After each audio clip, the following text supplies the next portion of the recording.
parabole de Jésus. Auparavant, nous allons prier ensemble. Seigneur, nous te bénissons pour ta présence ce matin et quel privilège d'ouvrir ta parole. Elle est source de bienfaits, de grâce, de miséricorde, de fidélité, de bonté.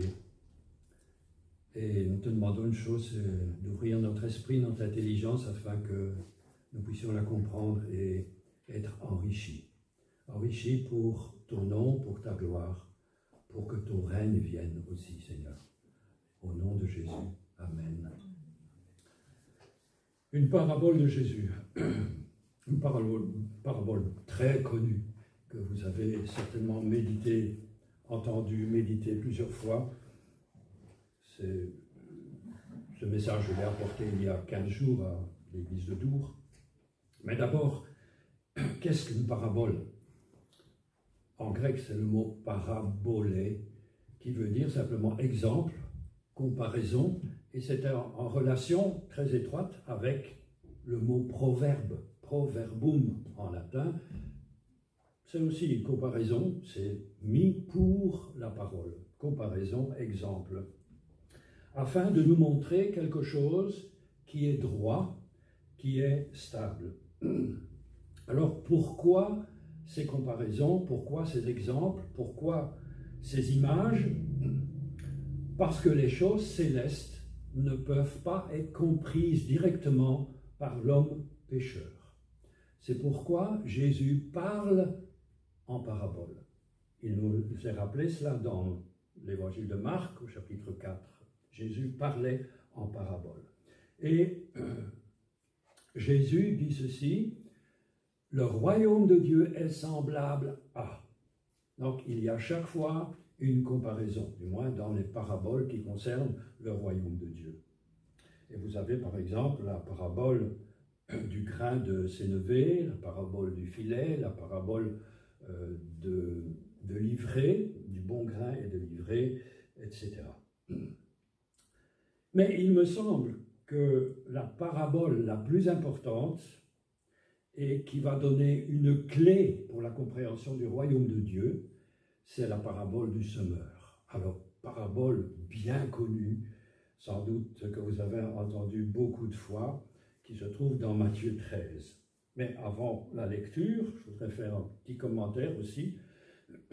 Jésus était venu chercher du fruit dans son pays, au pays d'Israël, mais il n'en a pas trouvé. Parce que le peuple n'a pas voulu d'un tel roi. Nous ne voulons pas qu'il règne sur nous. Nous n'avons d'autre roi que César. Quelle horreur! Mais voilà, c'était la volonté du peuple. Et Jean nous le rappelle dans son évangile. Il est venu chez les siens, mais ils ne l'ont pas reçu. C'est pourquoi, dans cette parabole au verset 11, Jésus dit à ses disciples: il vous a été donné à vous, donc aux disciples, de connaître les mystères du royaume des cieux, mais à eux, c'est-à-dire au peuple, c'est-à-dire aux autorités religieuses, cela ne leur a pas été donné. Cela leur est caché. Pourquoi? Parce qu'ils vont rejeter le roi qui vient. Ils s'attendaient à autre chose. Ils s'attendaient à ce que le royaume de Dieu se manifeste en toute sa puissance, une théophanie, selon ce qu'avaient annoncé les prophètes. Mais Jésus avait dit: mon royaume n'est pas de ce monde. C'est un autre royaume qui allait s'établir, un royaume qui allait s'établir dans les cœurs, jusqu'à son établissement réel en gloire. Ce n'est pas ce que le peuple espérait. Et Jésus affirme déjà que la semence du royaume de Dieu a été jetée, a été semée. Et Jésus dira: mon royaume n'est pas de ce monde, et pourtant, le royaume de Dieu s'est approché de vous. Le royaume de Dieu est parmi vous. Le royaume de Dieu est au milieu de vous, mais il est dans les cœurs. Et ce royaume va grandir. Et ce royaume va grandir tellement qu'il va envahir toute la terre. Et la preuve, c'est que nous sommes là ce matin. C'est que ce royaume de Dieu nous a envahis aussi. Nous l'avons reçu. Nous avons cru dans la parole du Seigneur. Et Paul va nous donner une définition du royaume de Dieu. Et il nous dit, le royaume de Dieu, c'est dans Romains 14, ce n'est pas le manger ni le boire. Le royaume de Dieu, c'est la joie, c'est la paix, c'est la justice par le Saint-Esprit. Alors nous allons faire cette lecture maintenant de Matthieu 13, des versets 1 à 23. Ce jour-là, Jésus sortit de la maison et s'assit au bord du lac. La foule se rassembla autour de lui, si nombreuse qu'il monta dans une barque où il s'assit. Toute la foule se tenait sur le rivage. Il leur parla en parabole sur beaucoup de choses, et il dit : Un semeur sortit pour semer. Comme il semait, une partie de la semence tomba le long du chemin. Les oiseaux vinrent et la mangèrent. Une autre partie tomba dans un sol pierreux où elle n'avait pas beaucoup de terre. Elle leva aussitôt, parce qu'elle ne trouva pas de terrain profond. Mais quand le soleil parut, elle fut brûlée et sécha, faute de racines. Une autre partie tomba parmi les ronces. Les ronces poussèrent et l'étouffèrent. Une autre partie tomba dans la bonne terre. Elle donna du fruit, avec un rapport de 100, 60 ou 30 pour 1. Que celui qui a des oreilles pour entendre, entende.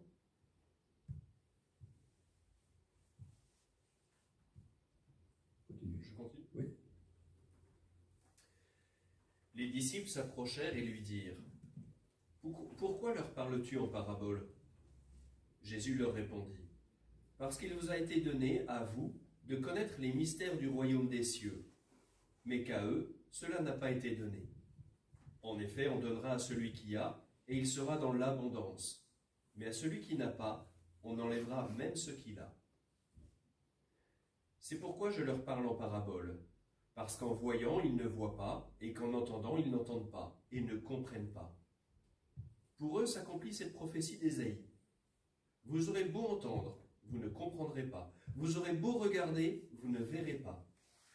En effet, le cœur de ce peuple est devenu insensible.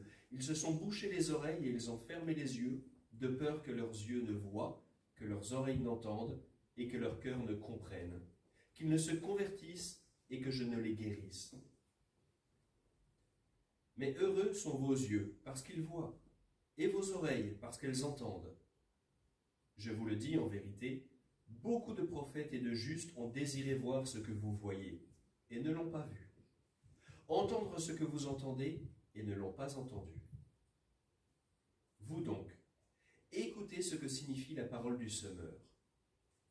Lorsqu'un homme entend la parole du royaume et ne la comprend pas, le mauvais vient et enlève ce qui a été semé dans son cœur. Cet homme est celui qui a reçu la semence le long du chemin. Celui qui a reçu la semence dans le sol pierreux, c'est celui qui entend la parole et l'accepte aussitôt avec joie, mais il n'a pas de racine en lui-même. Il est l'homme d'un moment. Et dès que surviennent les difficultés ou la persécution à cause de la parole, il trébuche. Celui qui a reçu la semence parmi les ronces, c'est celui qui entend la parole, mais les préoccupations de ce monde et l'attrait trompeur des richesses étouffent cette parole et la rendent infructueuse.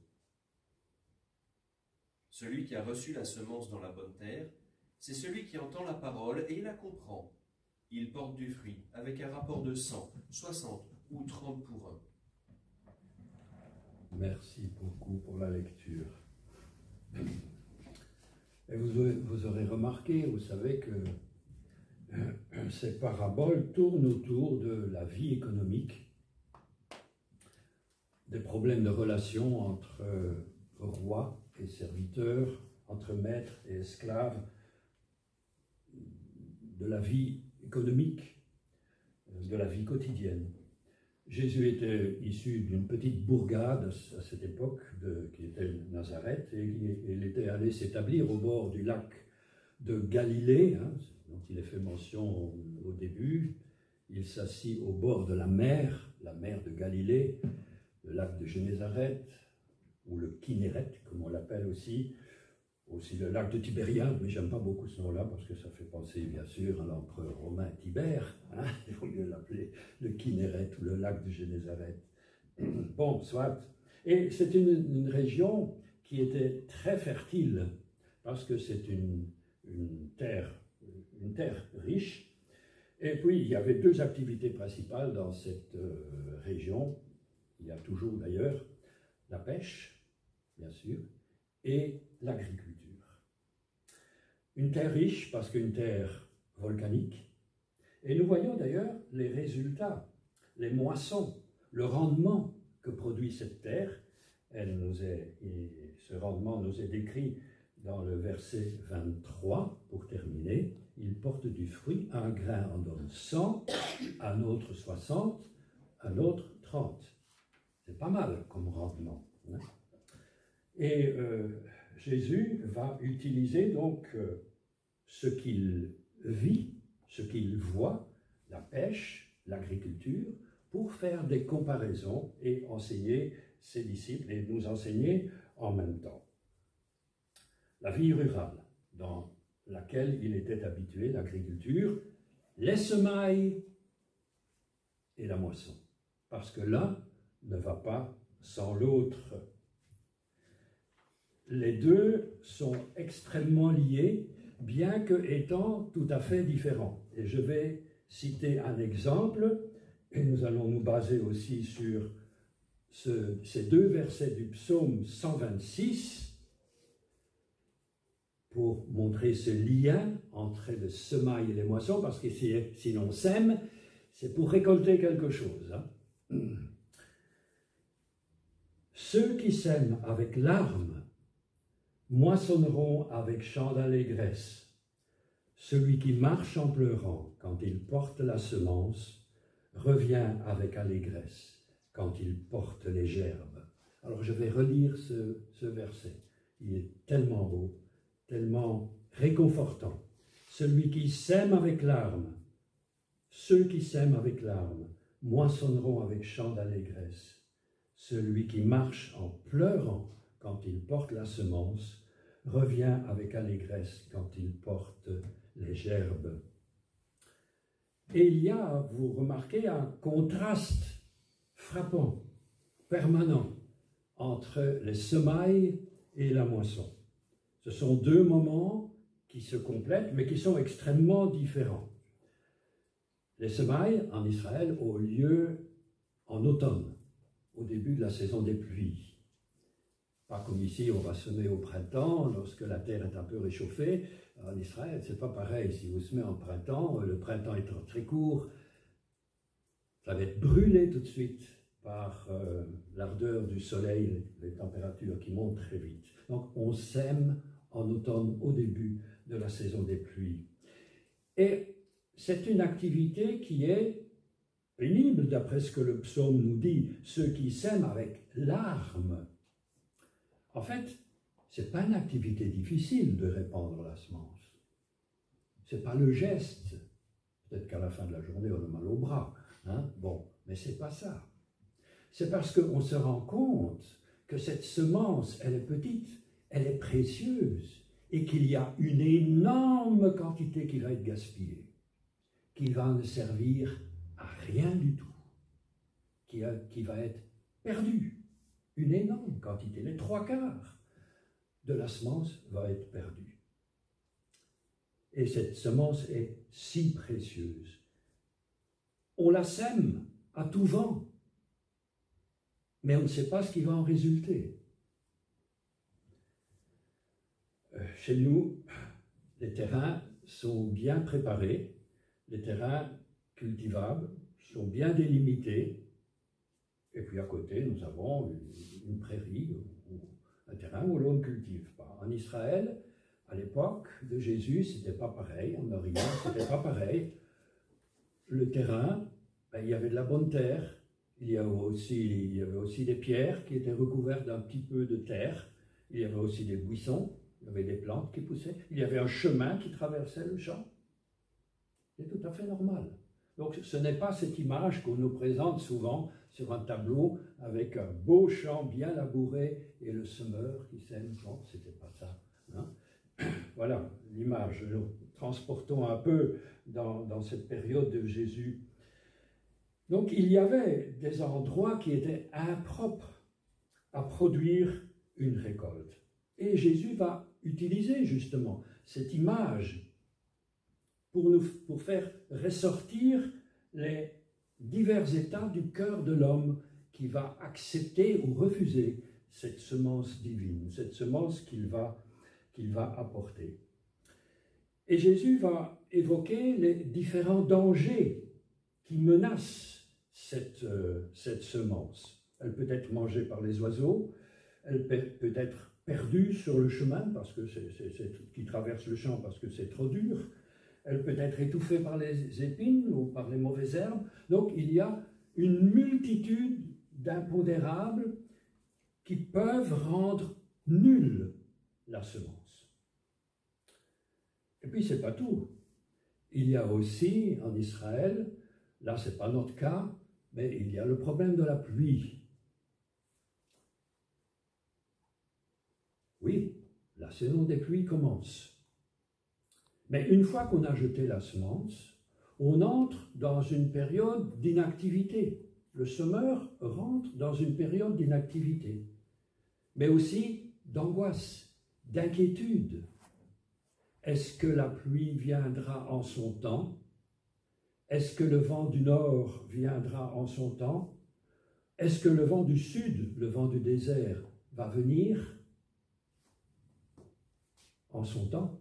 Parce que s'il vient trop tôt, il va brûler la semence. Et là, le semeur est dépourvu.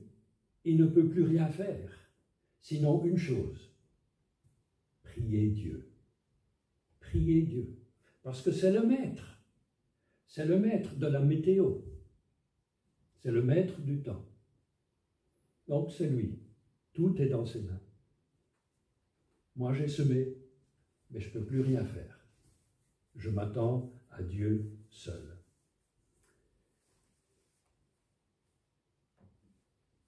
Et deuxième chose, cette semence que l'on sème, elle est si faible, elle est si insignifiante.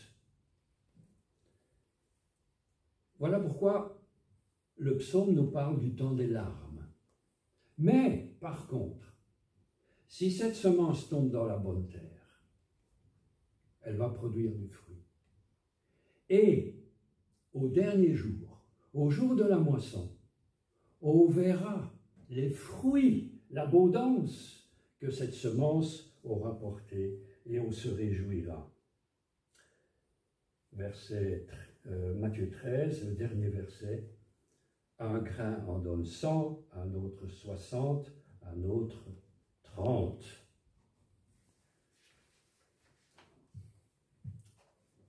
La semence, le semeur, c'est Jésus. Et nous aussi, bien sûr.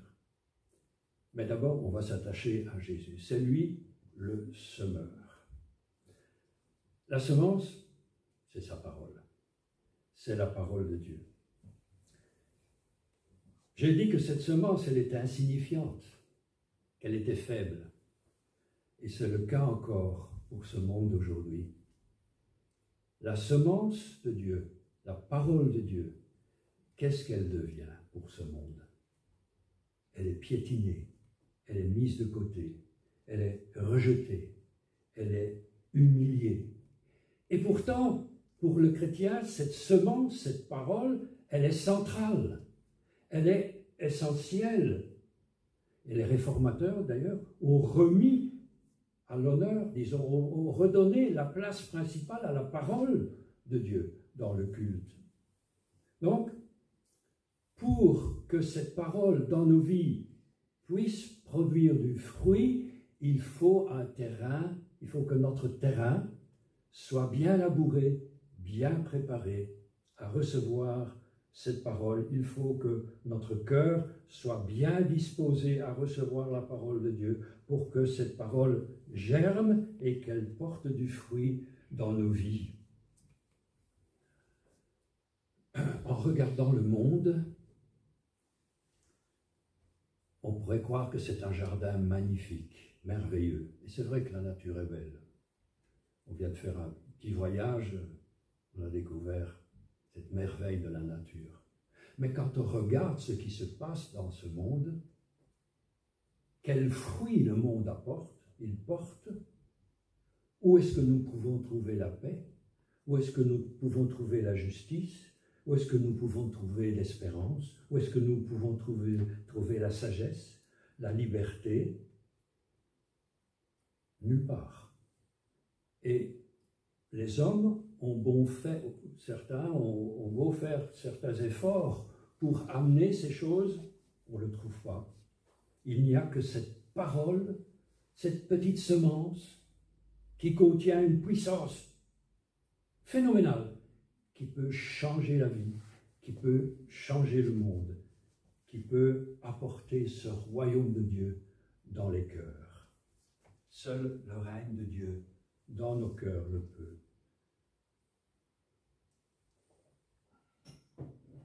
Et cette parole, dans notre monde actuel, elle est semée aussi au tout venant. Et elle s'envole, ou elle est rejetée, ou elle est piétinée, ou elle est humiliée, ou bien elle porte du fruit. Mais il faut être conscient que cette parole qui est jetée dans ce monde actuellement, il y a les 3/4 qui ne sert à rien, qui est perdue. Pourquoi? Parce que cette parole de Dieu rencontre, surtout à l'heure actuelle, de grandes résistances. Elle rencontre des ennemis. Et on pourrait se poser la question, mais comment ça se fait? Est-ce que Dieu n'est pas tout-puissant? Est-ce qu'il ne peut pas faire en sorte que sa parole, elle produise du fruit? Qu'il n'y ait pas d'opposition? Qu'il n'y ait pas d'ennemis? Mais non, elle est si faible que le moindre obstacle l'empêche de porter du fruit. On pourrait être étonné de cela. Et les Juifs ont justement, du temps de Jésus, été étonnés de cela. Et ils se sont dit, bon, si ce Jésus est vraiment le Messie, eh bien, on doit s'attendre à une action formidable, spectaculaire du royaume de Dieu, convaincante du royaume de Dieu. Mais voilà, le monde ne change pas. La société est toujours la même. Satan règne toujours dans le monde. Souvenez-vous des disciples sur le chemin d'Emmaüs. On s'attendait à ce que c'est lui qui change tout, qu'il amène le royaume de Dieu. Quelle déception, quelle catastrophe. Mais non, rien ne se passe. La société n'a pas changé, c'est toujours la même. Alors, pourquoi ces échecs de la parole? Pourquoi ces échecs du ministère de Jésus? Échecs apparents, hein? Je le dis tout de suite. Pourquoi ces échecs? Pourquoi ces résistances? Pourquoi cette faiblesse de la parole de Dieu? Qui a quand même, dans cette semence, une grande puissance de vie.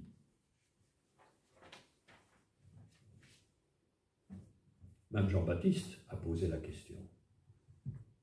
Jean-Baptiste a envoyé les disciples dire à Jésus, « Es-tu celui qui doit venir, ou devons-nous en attendre un autre ?» Alors il se met à douter de Jésus. Et il se dit, bon, moi qui ai dit, voici l'agneau de Dieu qui ôte le péché du monde, est-ce que je ne suis pas trompé? Est-ce que tout cela ne va pas nous conduire finalement à un échec? On est en plein mystère. Le mystère de l'amour de Dieu, qui laisse à l'homme le choix, la liberté de recevoir cette semence ou de la rejeter. Dieu ne force personne. Il ne suffit pas que l'évangile soit prêché, il faut qu'il soit accepté, qu'il soit reçu dans une vie afin qu'il porte du fruit. Sinon, il est semé en pure perte. Il est semé en pure perte. Et apparemment, à vue humaine, le ministère de Jésus, c'est un échec. Il court et il va à la catastrophe, à la croix. C'est une catastrophe, la croix. Tout est fini, tout est perdu. Celui qu'on pensait être le Messie, il est crucifié. Ils l'ont crucifié. Ça veut dire qu'il est maudit de Dieu. Ce n'était pas lui, on s'est trompé. Ça se termine mal. Ça se termine mal. Et pourtant, Jésus avait fait des miracles, des choses extraordinaires. Mais fondamentalement, la société de l'époque n'était pas changée. Et Satan était toujours le prince de ce monde. Et Satan étouffait cette parole que Jésus apportait. La croix. Échec. Échec apparent. Parce qu'il y a la résurrection. Il y a la résurrection. Et si Paul disait, je ne veux savoir autre chose que Christ crucifié, mais il va résumer l'évangile en ces mots, Jésus est ressuscité. Victoire. Victoire de la vie sur la mort. Et justement, le peuple juif maintenant se pose à peu près cette même question, se fait cette même réflexion que Jean-Baptiste. Nous en attendons un autre. Certains reconnaissent Jésus comme un grand rabbin, un grand homme d'Israël, mais ils en attendent un autre qui va venir régner en Israël et dans le monde et on va voir sa gloire. Ils ont raison, mais ils ont rejeté le prince de la vie. Alors, qu'est-ce qu'on va répondre à cette objection de Jean-Baptiste, à cette objection du peuple juif? Ben, c'est la parole du semeur qui répond. Jésus nous dit, vous savez, quand la semence est jetée, cela ne se passe pas toujours très bien. On a eu la preuve dans notre jardin cette année avec cette pluie et ces limaces qui ont tout dévoré. Oui, on avait beau semer le lendemain, il n'y avait plus rien quand ça poussait. Bon, vous savez, ça ne se passe pas toujours très bien. Parce que devant l'invasion de son royaume, Satan va réagir. Il va mettre des obstacles. Il va mobiliser toutes ses forces afin d'empêcher la germination de cette semence, qu'elle produise du fruit, qu'elle donne une récolte. Il est parfaitement conscient des dangers qui menacent son royaume. Il est parfaitement lucide, il ne va pas rester inactif. Et d'ailleurs, Jésus lui-même va dire que ceux qui vont, les serviteurs, ceux qui vont annoncer la parole, vont connaître des violences. Il le dit à ses disciples. Il nous le dit aussi. Vous serez persécutés à cause de moi. Et je lisais dernièrement le petit fascicule de Porte ouverte. Vous ouvrez, lisez ces pages, lisez ces persécutions contre les chrétiens en Iran, en Irak, etc. Le diable est celui qui vient enlever la semence pour que les cœurs ne la comprennent pas. Et Jésus nous dit, il ne faut pas s'étonner de cette situation. Elle est logique. Elle est logique parce qu'il va mobiliser toutes ses forces pour préserver son royaume, pour que cette semence n'arrive jamais au stade de la moisson. Seulement Jésus nous dit aussi, il ne faut pas se fier aux apparences. Il ne faut pas se fier aux apparences. C'est vrai que cette semence, elle est petite, elle est faible, elle nous paraît insignifiante, mais si elle tombe dans une bonne terre, elle va produire une moisson énorme. Il suffit que quelques grains tombent dans la bonne terre et ça va produire une moisson formidable. Et au dernier jour, on se rendrait compte, on verra le résultat, on verra cette formidable moisson. Alors je pense à un chant qui ne parle pas de moisson, mais qui parle de sable, aussi nombreux que le sable des plages. Que ce sera beau lorsque nous serons là-haut. Et lorsque nous serons là-haut, au dernier jour, on se rendra compte des résultats des semailles, de la moisson. Bien sûr qu'il y a eu beaucoup de semences qui ont été perdues, qui ont été gaspillées, s'est envolées. Mais on se rendra compte à ce moment-là, ce grain qui est tombé en bonne terre, ce qu'il a produit. On verra ce que la parole de Dieu nous dit. Le grain de blé qui a été mis en terre et qui est mort a porté du fruit. On verra que le ministère de Jésus n'a pas été un échec, mais une formidable réussite, aussi nombreux que le sable des plages. Oui, on peut se dire, en regardant certaines parties du monde qui ont été jadis évangélisées, comme la Turquie actuelle, l'ancienne Asie mineure, où Paul a exercé son ministère, où les apôtres ont exercé leur ministère. Qu'y a-t-il en Turquie maintenant, au point de vue chrétien? Pas beaucoup, très peu. En Afrique du Nord, tous ces pays sont dominés par l'islam. Mais n'allons pas si loin, on peut se poser la question aussi pour nos régions.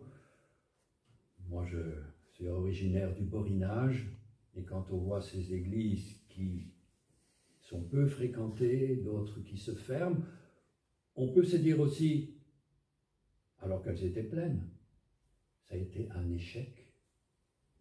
Ça a été un échec? Je ne suis pas sûr. Ça nous apparaît comme un échec maintenant, mais je ne suis pas sûr. Je suis même certain du contraire. On verra au dernier jour la moisson qui a été produite, la semence qui a jeté, les fruits de cette semence qui a été jetée dans notre pays. Et en fait, Jésus donne cette parabole aux disciples afin que les disciples ne se découragent pas. Vous allez rencontrer les obstacles, ça c'est certain, mais ne vous découragez pas. Vous allez rencontrer de l'opposition, mais ne vous découragez pas. Notre vision à nous, humains, elle est bornée, elle est limitée, mais Dieu n'a pas la même vision que nous, heureusement. Souvenez-vous du prophète Élie. Le prophète Élie était découragé. Dieu avait manifesté une puissance formidable pour confondre les prophètes de Baal. Et Élie dit, « Je suis resté seul. » Et Dieu lui dit, « Élie, tu n'as pas la même vision que moi. Je me suis réservé 7000 hommes qui n'ont pas plié les genoux devant Baal. Et c'est à partir d'eux que va éclater une révolution qui va balayer les Baals et ramener le peuple vers le Dieu d'Israël. Alors le Seigneur nous dit dans cette parabole, soyez mes témoins, semez, le reste m'appartient. Vous avez l'impression de semer en vain, vous avez l'impression de perdre votre temps, de gaspiller cette semence. Ne vous inquiétez pas, le reste m'appartient. Faisons comme le semeur en Israël, qui jette la semence et puis qui prie. C'est tout.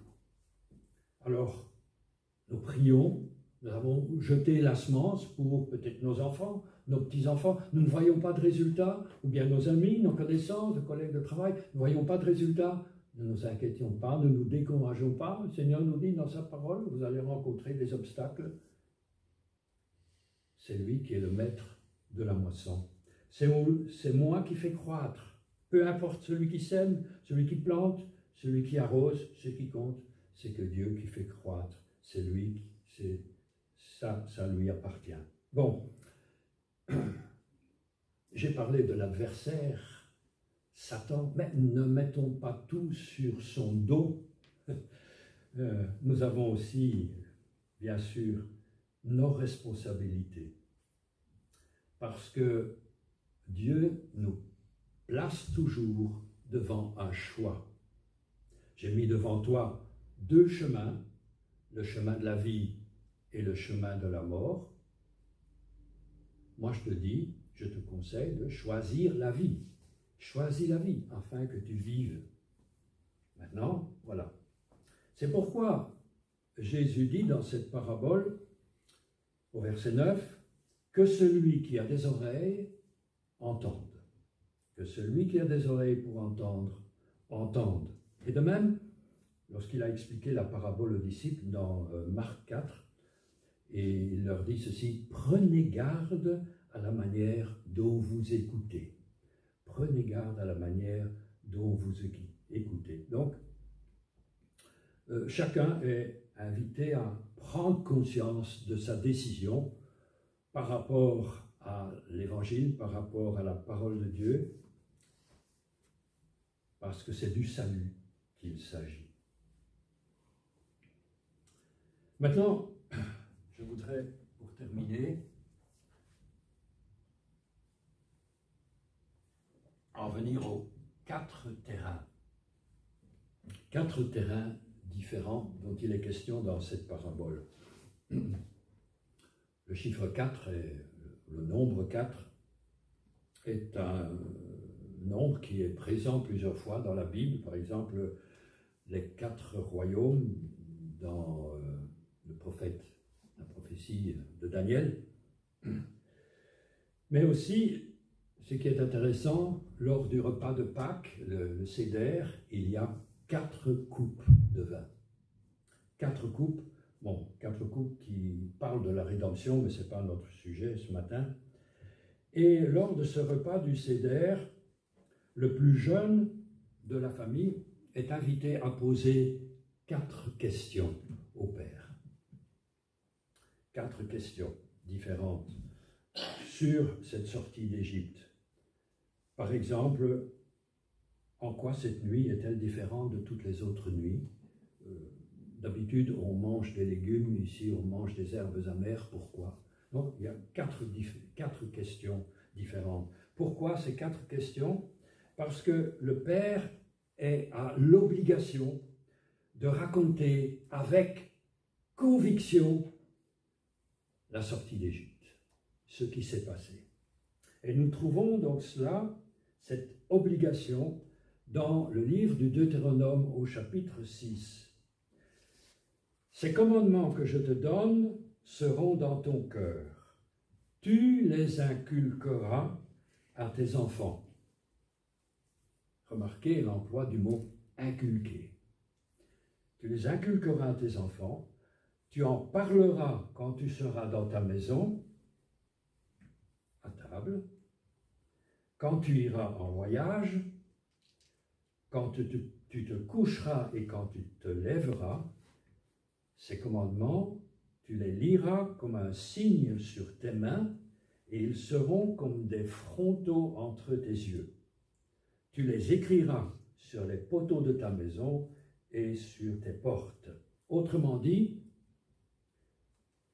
tu sèmeras la parole à tes enfants, tes petits-enfants, ta famille, à tous ceux que tu connais, afin que mes commandements soient dans le cœur de tes enfants.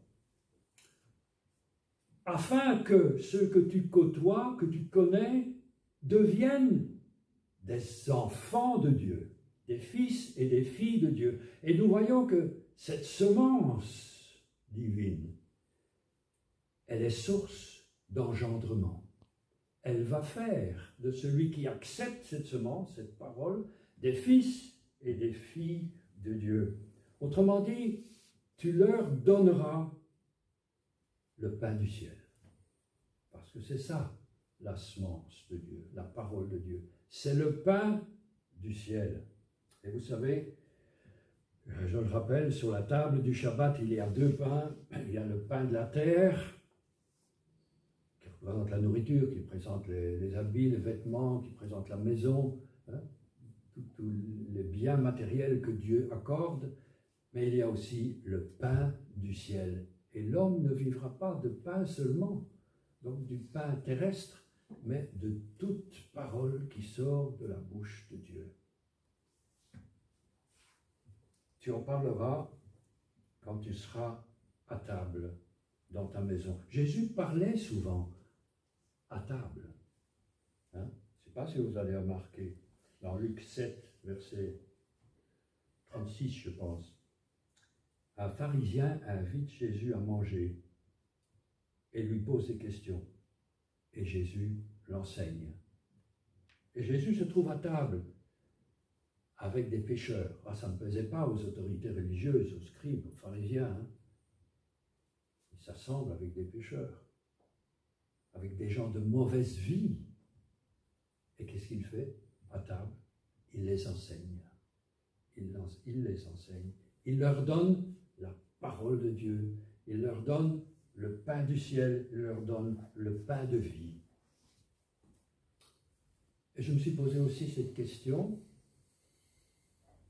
Oui, ou bien je me suis rendu compte qu'avec nos paroles, nous n'apportons pas toujours la bonne semence. Nous apportons quelquefois une semence de discorde, de mépris, de rejet. Ça nous arrive. Et là, on doit s'humilier devant le Seigneur. Ce n'est pas la semence du royaume de Dieu, celle-là. La semence du royaume de Dieu, c'est la joie, la paix, la justice.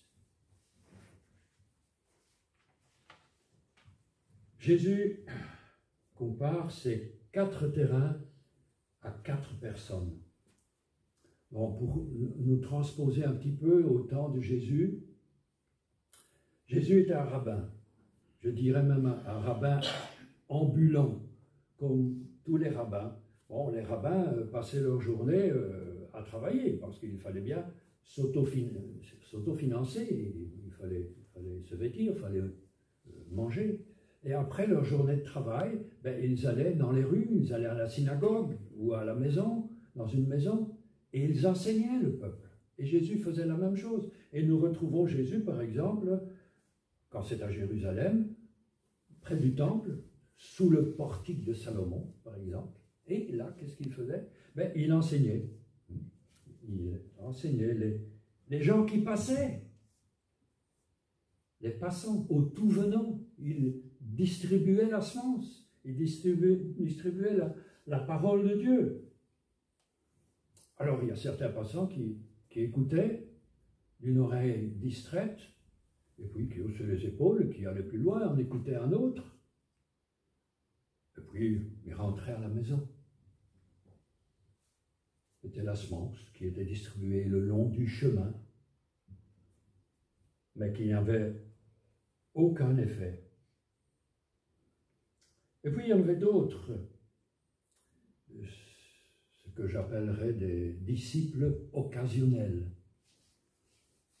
qui avaient reçu cette semence, qui avaient cru, qui croient pour un temps, qui se servent de Dieu quand ils en ont besoin,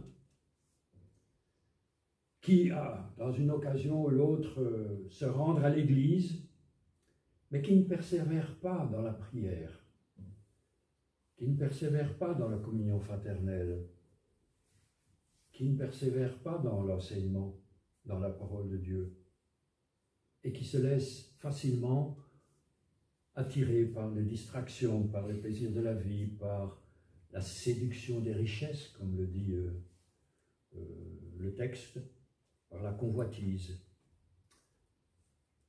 Je me souviens d'une histoire que j'ai entendue d'un chrétien de Bethléem, s'il y en a encore, pas beaucoup, à Bethléem, qui était venu en France et qui s'était étonné de l'attitude de certains chrétiens. Et il a dit ceci: je ne comprends pas. En hiver, il fait trop froid, vous n'allez pas à l'église. En été, il fait trop chaud, vous n'allez pas à l'église. En semaine, vous ne venez pas à la réunion parce que vous devez conduire votre enfant à un match de football ou je ne sais pas. Pour nous, c'est incompréhensible. Parce que nous, quand nous allons à l'église, nous ne sommes pas sûrs de rentrer vivants à la maison. Chrétien occasionnel. C'est à réfléchir. Et puis, un autre disciple, c'est celui qui écoute l'enseignement du rabbin. Ah oui, c'est pas mal, ça rentre d'un côté, mais ça sort de l'autre. Hein? Je veux bien Dieu dans ma vie, mais je veux conserver ma liberté. Je ne veux pas qu'il intervienne. Oui, je crois qu'il existe. Bon, ouais, ça va, pas de souci. Mais je ne veux pas qu'il intervienne dans ma vie. Ma vie, elle m'appartient.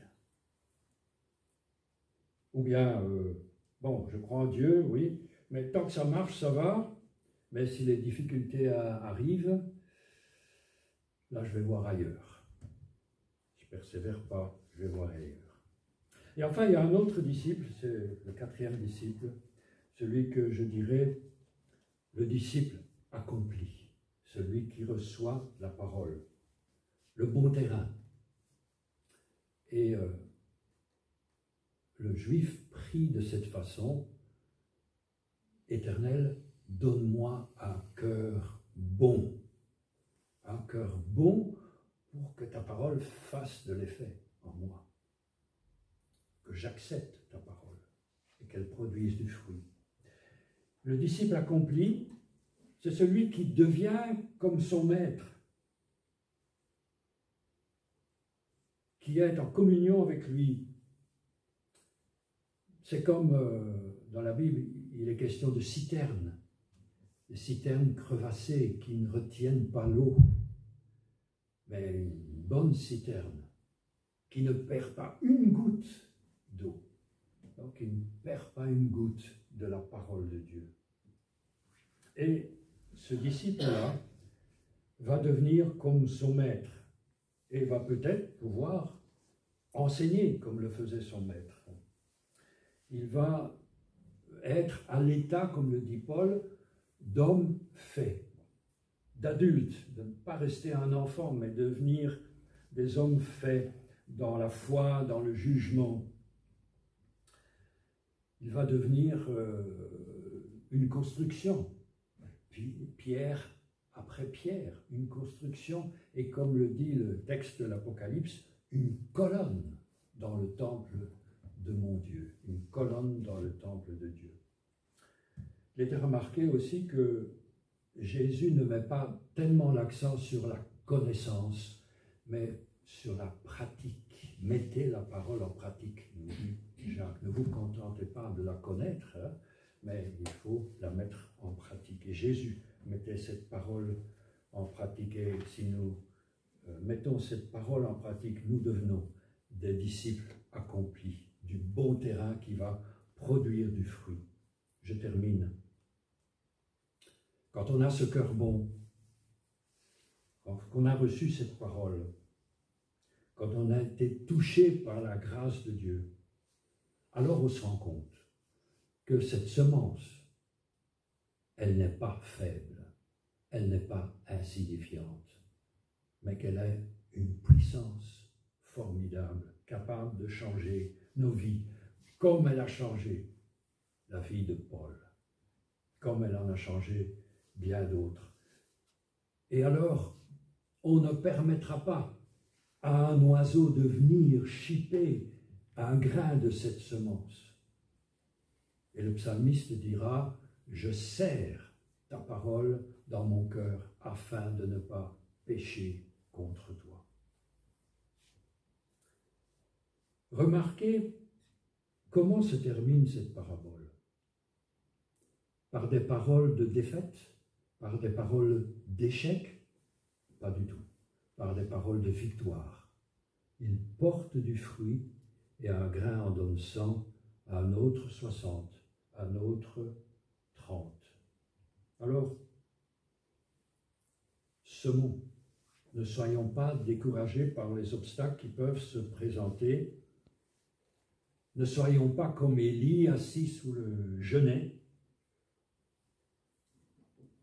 Dieu nous dit ceci, lève les yeux, regarde.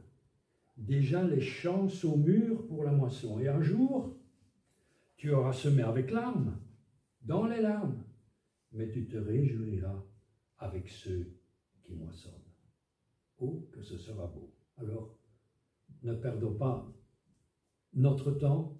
Nous avons l'impression de gaspiller peut-être nos paroles, notre temps. Non, c'est Dieu qui est le maître de tout. Semons, quoi qu'il arrive, semons la parole de Dieu. Merci Seigneur de nous avoir donné ce privilège de semer cette belle parole de vie dont le monde en a tellement besoin. Mais nous nous rendons compte bien sûr de notre faiblesse et nous te demandons de renouveler nos forces afin de continuer à semer cette parole divine. Merci de nous encourager, de nous fortifier. À toi soit la gloire et la gloire seule. Amen.